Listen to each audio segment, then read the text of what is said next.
മഹാനായ അബ്ദുല്ലാഹി ഇബ്നു സിരീൻ റഹ്മത്തുള്ളാഹി അലൈഹി അങ്ങാടിയിലേക്ക് നട്ടുച്ച നേരത്ത് ഇറങ്ങിച്ചെല്ലും. ഫയുകബ്ബിറുല്ലാഹ, അവിടെ ചെന്ന് അല്ലാഹു അക്ബർ എന്ന് പറയും. വയുസബ്ബിഹുഹു, സുബ്ഹാനല്ലാഹ് പറയും. വയദ്കുറുഹു, അല്ലാഹുവിനെ ദിക്ർ ചൊല്ലും. അങ്ങാടിയിലൂടെ നടന്നിട്ട് ദിക്ർ ചൊല്ലും. അപ്പൊ ആളുകൾ ചോദിക്കുക, എന്താ ഇപ്പത് ഈ നേരത്ത് ഉസ്താദ് എന്താ അങ്ങാടിയിലൂടെ നടക്കുന്നത്? ഇന്നഹാ സഅതു ഗഫലത്തിന്നാസ്, ജനങ്ങൾ അല്ലാഹുവിനെ മറന്നു പോകുന്ന ഒരു നേരമല്ലേ ഇത്? ഈ അങ്ങാടിയുടെ ഇടയിൽ, കച്ചവടത്തിന്റെ ഇടയിൽ കച്ചവടക്കാരെ നുണ പറയാൻ നോക്കും. കസ്റ്റമർ അവരുടെ വകയായിട്ട് ചെയ്യാൻ പറ്റുന്ന അവരുടെ വക.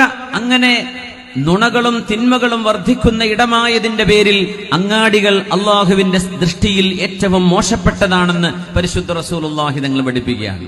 അങ്ങാടിക്ക് ഇറങ്ങാണ്ടിരിക്കാൻ പറ്റൂലല്ലോ, അത് വിചാരിച്ച് ഇറങ്ങണം. ഇറങ്ങുമ്പോൾ ഒരു ദിക്ർ ചൊല്ലണം. എന്നാലേ ലാ ഇലാഹ ഇല്ലല്ലാഹു വഹ്ദഹു ലാ ശരീക ലഹ് ലഹുൽ മുൽക്കു വലഹുൽ ഹംദു യുഹ്യി വയുമീതു വഹുവ ഹയ്യുൻ ലാ യമൂത് ബിയദിഹിൽ ഖൈർ വഹുവ അലാ കുല്ലി ഷൈഇൻ ഖദീർ. 10 ലക്ഷമാണ് അതിന്റെ കൂലി എന്ന് പരിശുദ്ധ നബി തങ്ങൾ പറയും. സ്വഹീഹായ ഹദീസാണ്, വളരെ പ്രബലമായ ഹദീസാണത്. ഈ ദിക്ർ ടൗണിലേക്ക് പോകുമ്പോൾ നമ്മൾ ബൈക്ക് എടുത്ത് പോവാൻ, കാർ എടുത്ത് പോവാൻ, ബസ് കയറി പോവാൻ, ഒരു നഗരത്തിലേക്ക് കയറി ചൊല്ലുമ്പോൾ ചൊല്ലണമെന്നാണ്.